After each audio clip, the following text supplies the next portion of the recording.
ఇటీవల కురిసిన భారీ వర్షాలకు విజయవాడ అతలాకుతలమైంది. వర్షాలు తగ్గిన విజయవాడలోని కొన్ని ప్రాంతాలు ఇంకా జల దిగ్బంధంలోనే ఉన్నాయి. కృష్ణలంక రిటైనింగ్ వాల్ వెనుక ఉన్న కాలనీలు పూర్తిగా నీట మునిగాయి. దీంతో స్థానికులు తీవ్ర ఇబ్బందులు ఎదుర్కొంటున్నారు. జనరేటర్ల ద్వారా నీటిని కృష్ణానదిలోకి పంపిస్తున్నారు. కృష్ణలంక పరిధిలో నీట మునిగిన కాలనీల ప్రస్తుత పరిస్థితిపై మా ప్రతినిధి రానా మరింత సమాచారాన్ని అందిస్తారు.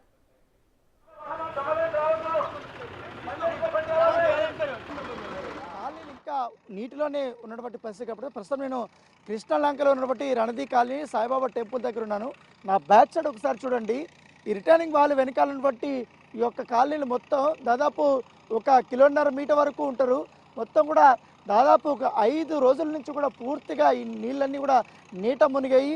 అధికారులు ఇక్కడికి వచ్చి దాదాపు ఒక 4-5 జనరేటర్లు పెట్టి పూర్తిగా పైప్ లైన్ ద్వారా కూడా ఇక్కడ ఉన్నటువంటి వాటర్ని దీంట్లో కృష్ణానదిలోకి వారు కలుపుతున్నారు. బ్యారేజ్ దగ్గర ఉన్నటువంటి పరిస్థితి ప్రాంతాల్లో కూడా పెద్ద పెద్ద పైపులతో వాళ్ళు ఇక్కడంతా వాటర్ అంతా అక్కడ తీయడానికి చాలా కష్టపడుతున్నటువంటి నేపథ్యం కనపడుతుంది. అయినప్పటికీ కూడా రాత్రి మరొకసారి భారీ వర్షం కురిసింది. ఆ వర్షం కురవడం వల్ల మళ్ళీ ఇక్కడ ఇది లోతట్టుగా ఉంటుంది కాబట్టి ఈ వాళ్ళ వెనకాల ఉన్నటువంటి ప్లేస్ అంతా మొత్తం ఇళ్ళన్నీ కూడా మునిగిపోయినటువంటి పరిస్థితి. లోపల ఉన్నటువంటి అన్ని సామాన్లు అంతా కూడా కొట్టుకుపోయాయి. ఎవరు కూడా లేదు. ఇక్కడ వీళ్ళందరినీ కూడా కొంచెం ఎత్తైన ప్రదేశంలో ఉన్నటువంటి కమ్యూనిటీ హాల్స్లో కానీ అలాగే ప్రభుత్వం సంబంధించినటువంటి సముదాయాలు ఉన్నాయో ఆ ప్లేసెస్కి వీళ్ళందరినీ కూడా తరలించినటువంటి నేపథ్యం కనపడుతుంది. సో అటువైపు కొంచెం వాటర్ కొంచెం తగ్గింది, కానీ ఈ ఇండ్లు మాత్రం ఇంకా వాటర్లోనే ఉన్నాయి.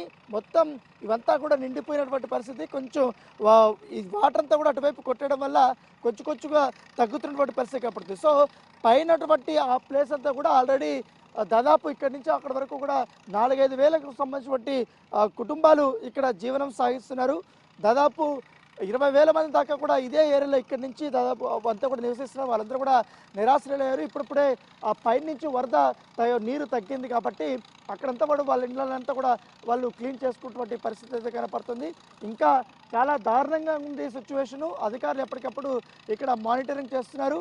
దాంతోపాటు ఇక్కడ ఉన్నటువంటి వాటర్తోనే పైన ఉన్నటువంటి కొన్ని ఇళ్ళని వాళ్ళు అక్కడ కరుక్కుంటారు. సో ఇప్పుడు విజువల్లో చూస్తున్నటువంటి ఈ ఇల్లు కూడా ఇంకా పూర్తి స్థాయిలో మునకలో ఉన్నటువంటి పరిస్థితి కనపడుతుంది. కొంచెం ముందుకు వెళ్ళడానికి నేను చూస్తాను, ఎందుకంటే అక్కడ కూడా పరిస్థితి అలాగే ఉంది.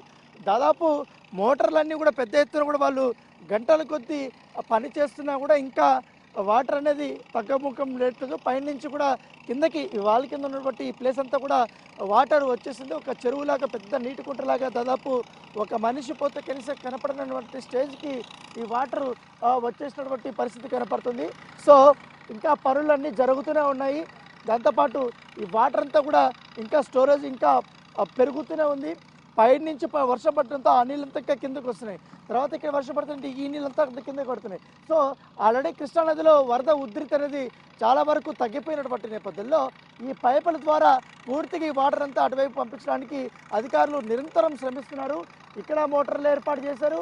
ఇంకా కొంచెం 1 కిలోమీటర్ దూరంలో కూడా మరికొన్ని మోటార్లు ఏర్పాటు చేసి ఈ పెద్ద పెద్ద పైప్స్ ద్వారా వాటర్ దాంట్లోకి పంపించిన పరిస్థితి ఉంటుంది. సో వీళ్ళకి మాత్రం చాలామంది నిరాశలు అయిపోయారు కాబట్టి వాళ్ళకి భోజన సదుపాయాల వల్ల ఎప్పటికప్పుడు అధికారులు ఇక్కడికి వచ్చి వాళ్ళకి ఒక్కొక్క వార్డ్ అనేది కేటాయించడం జరిగింది. ఆ వార్డులో ఎంతమంది ఉన్నారు అన్న దానిపై కూడా ఆహార పొట్టాలు, పాల ప్యాకెట్లు అన్నీ కూడా వాళ్ళకి ఉదయం నుంచి సప్లై చేస్తున్నారు. కాకపోతే తాము చాలా వరకు కూడా కోల్పోయాం కాబట్టి ప్రభుత్వం పూర్తి స్థాయిలో మమ్మల్ని ఆదుకోవాలని కూడా వాళ్ళు చెప్తున్నారు. ఇప్పటికే ప్రభుత్వం నుంచి కొన్ని లెక్కలు కూడా వెళ్ళాయి. ఎందుకంటే ఎవరెవరు ఇబ్బందులు పడ్డారు, ఎవరెవరు ఆస్తి ధ్వంసం అయిపోయింది, ఇండ్లని కోల్పోయినటువంటి వారందరినీ కూడా పూర్తిగా వాళ్ళ వివరాలు సేకరించి వాళ్ళకి తక్షణమే సహాయం అందిస్తామని కూడా ఇప్పుడే ముఖ్యమంత్రి చెప్పిన నేపథ్యంలో దాని దగ్గరికి అధికారులు ఉదయం నుంచి కూడా ఇన్స్పెక్షన్ అనేది చేస్తున్నారు. పారిశ్రామిక అధికారులు కూడా వాళ్ళందరూ కూడా ఆ కాలనీలు అంతా కూడా వాళ్ళు క్లీన్ చేస్తున్నారు. ఎక్కడ కూడా ఈ డ్రైనేజీ ఆగకుండా పైనుంచి కూడా వాళ్ళు వాటర్ సప్లై కూడా ఇచ్చారు కాబట్టి ఆ వాటర్ సప్లై ద్వారా మొత్తం నీట్గా క్లీన్ చేస్తున్నటువంటి నేపథ్యం కాదు. సో ఇంకా వర్షం పెరుగుతుంది, రాత్రి ఇంకా పుట్టింది కాబట్టి ఫైనల్గా ఇప్పుడు ఇక్కడైతే ఇంకా వర్షపు నీటిలోనే ఇండ్లు ఉన్నాయి. మరి దాదాపు ఇంకా రేపు మధ్యాహ్నం లోపలికి పూర్తిగా ఈ వాటర్తో కూడా తీసేస్తామనేసి కూడా అధికారులు చెప్తున్నారు.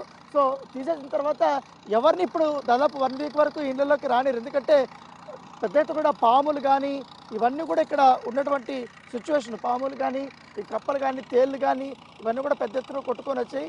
అవన్నీ కూడా అట్లనే ఉంటాయి కాబట్టి విష సర్పాలతో దాక్కొని ఉంటాయి కాబట్టి ఇండ్ల పైన కప్పుల పైన కూడా ఉన్నాయి కాబట్టి సో వాళ్ళు ఇప్పటికే రానిరు, పూర్తిగా అధికారులు వీటినంతా క్లీన్ చేపించి మొత్తం పరిస్థితి అంతా అదుపులోకి వచ్చింది అనుకున్నప్పుడు మాత్రం వాళ్ళకి ఇక్కడ ఇళ్ళలోకి ఉండడానికి అలౌ చేస్తారనేసి మనకు తెలిసింది. సో అప్పటి వరకు ఈ ఇండ్లంతా కూడా నీటిలో మునుగుంటాయి. ఆల్మోస్ట్ అవస్థకు వచ్చాయి.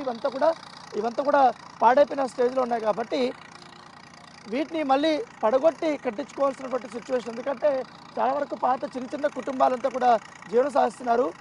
రోజు వారు కష్టానికి వెళ్ళేటువంటి వీళ్ళందరూ కూడా రెక్కాడితో డొక్కాడుతున్నటువంటి ప్రజలు వీళ్ళందరినీ అన్ని రకాలు కూడా ఆదుకోవాలని ప్రజలు ప్రభుత్వాన్ని వాళ్ళు ప్రాధేయపడుతున్నటువంటి పరిస్థితి.